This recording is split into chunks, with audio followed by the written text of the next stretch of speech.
In the history of Hollywood, few stars have so captured the imagination of fans as R2-D2, the feisty astrodroid made famous in Star Wars. Yet his background, even after 25 years in the limelight, remains a mystery. I think he said he worked in, like, catering or something. He was a stunt unit. He was a stunt droid. He trained with the June Taylor dancers years ago, and he was just, you know, he's a hoofer. I'm not real sure that accent is like the real deal. You know, I mean, homeboy is probably like from Detroit or somewhere. Born in the sleepy London suburb of Bollocks, R2-D2's greatest early influence was his father, a third-generation mounted policeman.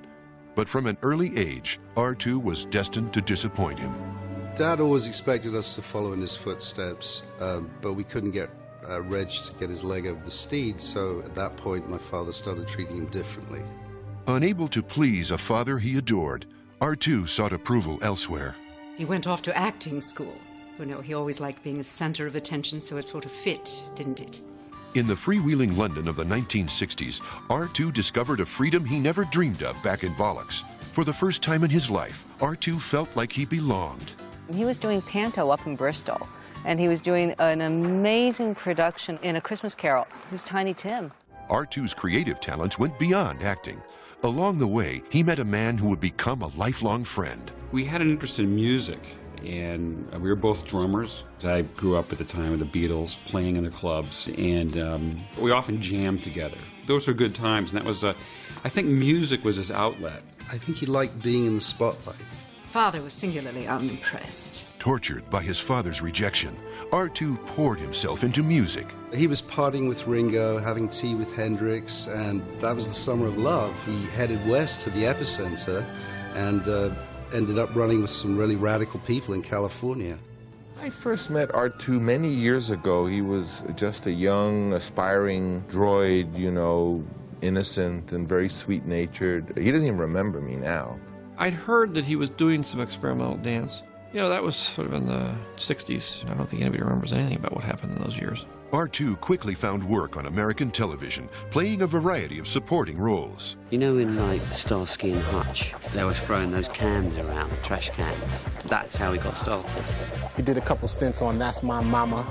True to Hollywood tradition, R2 had a series of tumultuous love affairs. Well, I always liked short guys, and he was my ultimate short guy. He had that one great eye.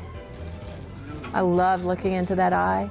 We actually tried to get him, R2-D2, in The Godfather. If I remember correctly, he wanted him for the Michael Corleone role. Since I read the book, I mean, I could just see him in those scenes when he's walking through the Sicilian countryside with the two bodyguards with their shotguns. And so kind of that image always made me persist in trying to get him the part, but they didn't see it. Bob Evans called him a runt.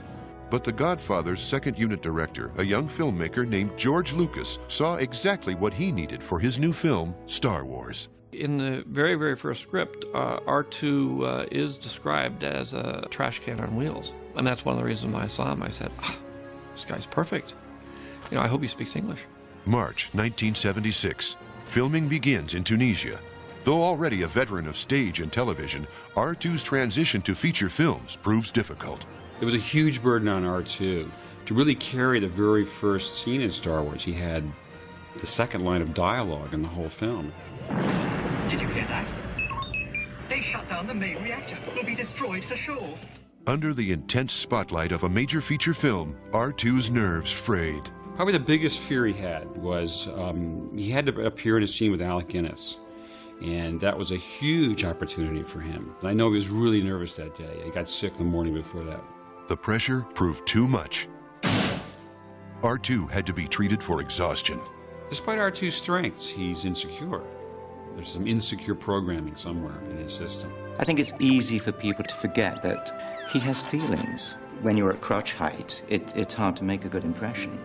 Displaying the feisty courage which would become his trademark, R2 was back on the set the next day. He nailed the scene with Guinness in one take. R2 is a brilliant actor. His timing is impeccable. He's like a machine. I first met R2 in 1976. I had gone to visit George at his company, at his studio, and I was just drinking some water from a small styrofoam cup. And I went to throw my cup away, and I saw this trash can in the corner, and I walked over to it. The lid wouldn't come off. And this whole thing began to squeak and bleep and make all these noises. And I kicked it 3 or 4 times. It fell over.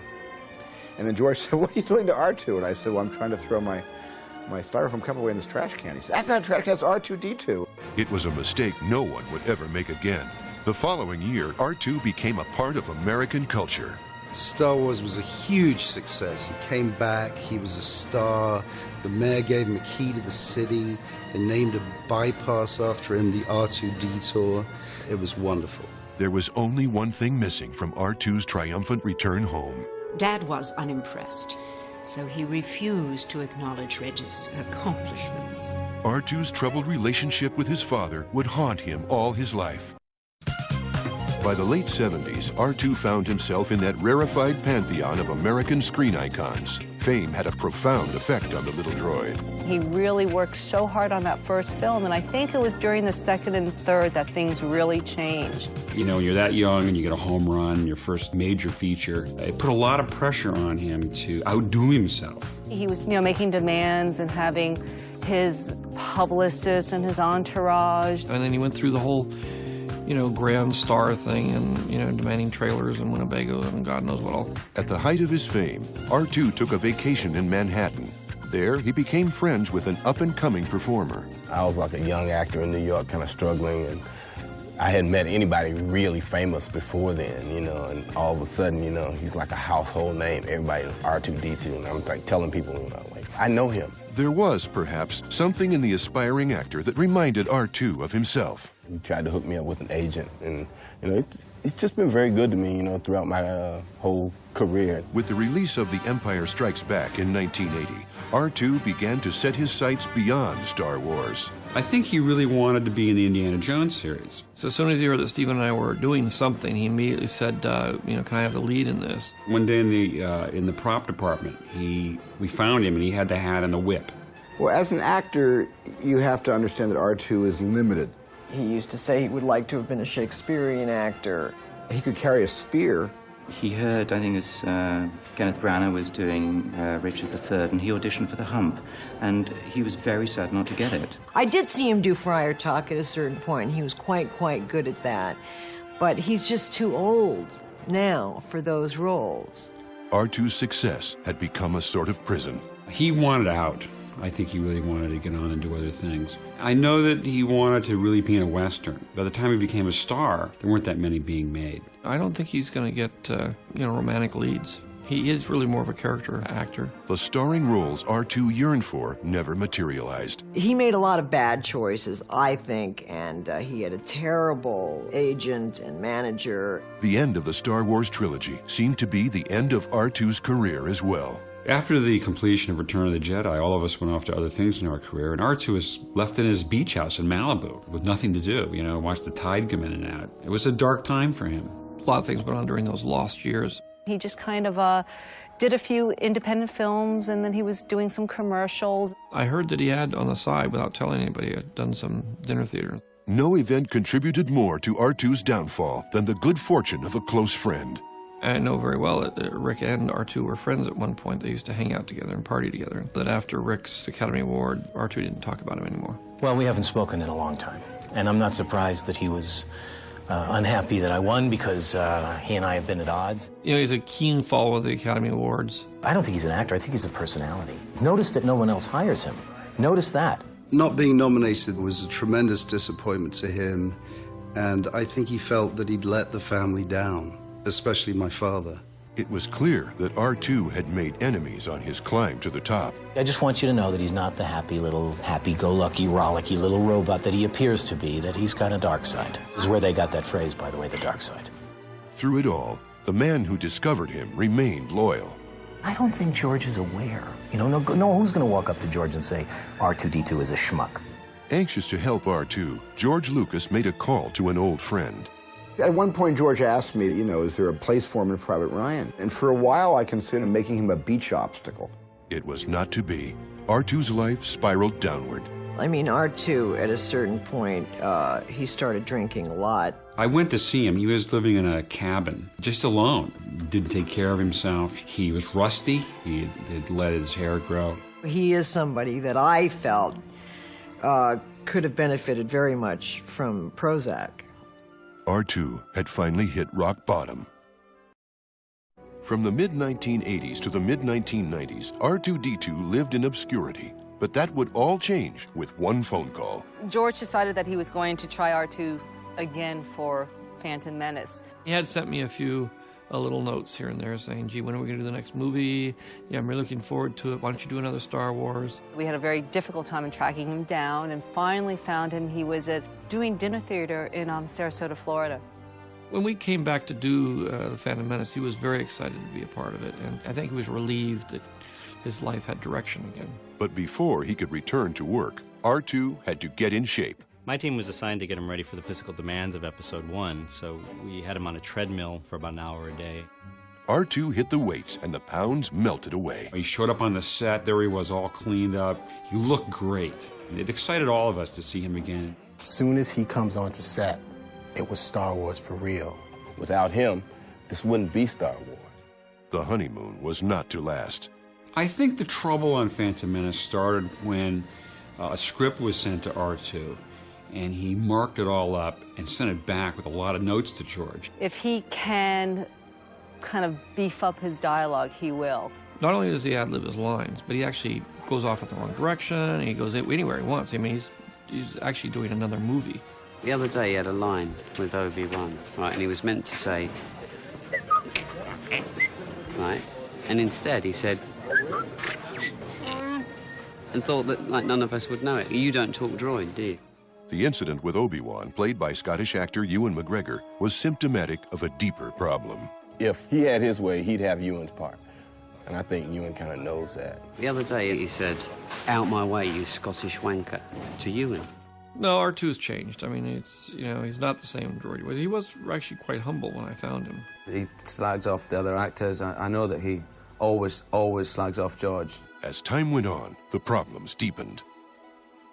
Sometimes he comes to set and can't even remember who he is. There's been rumor that he likes to drink. I think there are times that, he might use a little too much oil. R2 blamed his performance problems on the director. He says that George basically didn't ever give him any direction whatsoever, that he did everything himself. Rick Dreyfuss and a lot of the other actors have always complained that I treat the actors like robots. His favorite direction is faster, more intense. Yeah, it's faster and more intense, or same thing, only better. And that may be true. I've never really had a problem with a droid. You just push the remote and they go where you want them to go, except for R2. You push the remote, doesn't do what you want him to do, argues about everything, is always constantly trying to get into his character, always wants to know his motivation. There was a point where we had a very difficult time. I kind of lost it a little bit. And I did light up a blowtorch in front of him, but I didn't use it. R2 told friends he was holding the production together single-handedly. R2 thinks he is the star of Star Wars, and this is something I've talked to him about. I said, there are other people in it, me, for instance. When it's his close-up, I give him my full performance, and then when it's my close-up, he just reads it from a little page, and it affects my work. As problems mounted, George Lucas began to ponder the unthinkable. There was a discussion that we might create a digital R2. He could just be gone, and nobody would know the difference. Probably, the CG R2 would be much, much better and would be on time in the morning. It's when the girls started coming around. It's these girls, man, in these short dresses and these tight clothes, man. It's like something he hadn't been exposed to. He certainly doesn't have any problem attracting them, so there must be something there. I guess it's just the way he looks. I can't deny that he's a good-looking robot. R2's penchant for the ladies was complicated by the fact that he was now in a committed relationship. He has a lot of other girlfriends, but I'm his only girlfriend. Every week you go by his spot, man, it's like, 3, 4 chicks laying around there, hanging around his pool. There have been times when R2 has been promiscuous. If you put a private eye on him, you'd be amazed. However understanding I tried to be, I can't accept that.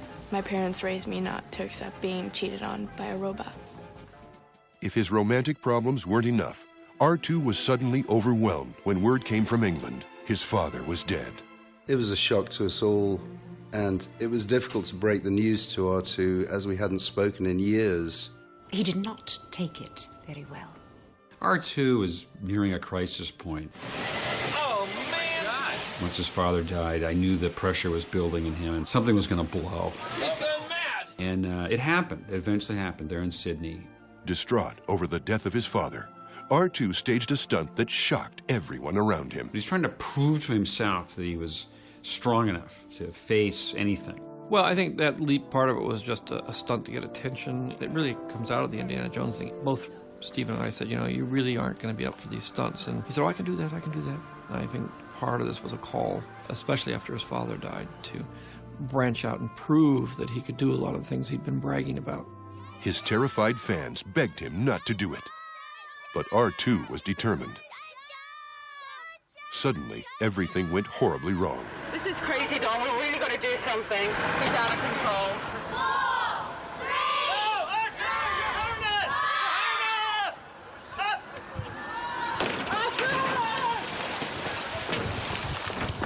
Harnessed! Breathe, are you okay? Let me see him. Let me see him. Let me see him. Come on, let me see him. Let me listen. He's fine. He's oh, fine. my God. We were able to resuscitate him by acting quickly and preserving all his body parts. Jumped. Does anybody have his arm? No, I think it's coming. You know what? I'm sorry.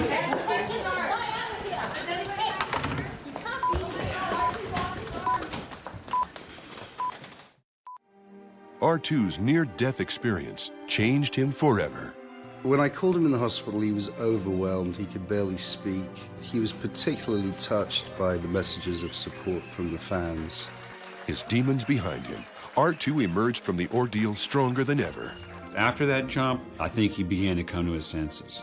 I began to see the old R2, the inner core, the loving R2 came back. R2 returned triumphantly to the set of Episode 2, proving an inspiration to everyone around him. I think the main reason I did Episode 2 is because I wanted to do a picture with R2-D2. I don't, as yet, have any scenes with R2-D2, but I'm going to have a word with George. He's trying a little harder this time. I could tell. In fact, R2 was a changed man. He began to devote himself to his favorite causes. He does a lot for kids. He loves kids, and he's constantly going out of his way to sign autographs and entertain kids, and wherever there's a kids' charity, you're going to see R2. This guy, if people only knew, man, what he does, he's like one of the most benevolent cats in the world.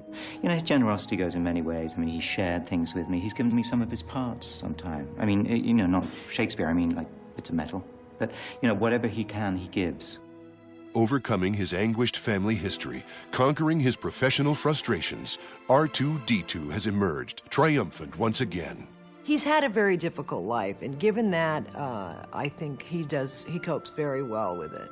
The inner core of R2 is a loving, kindly being. He's my man, you know. He's done stuff for me, man, that nobody else would do. He even won back the love of his life, and perhaps the best is yet to come. I think I might be pregnant.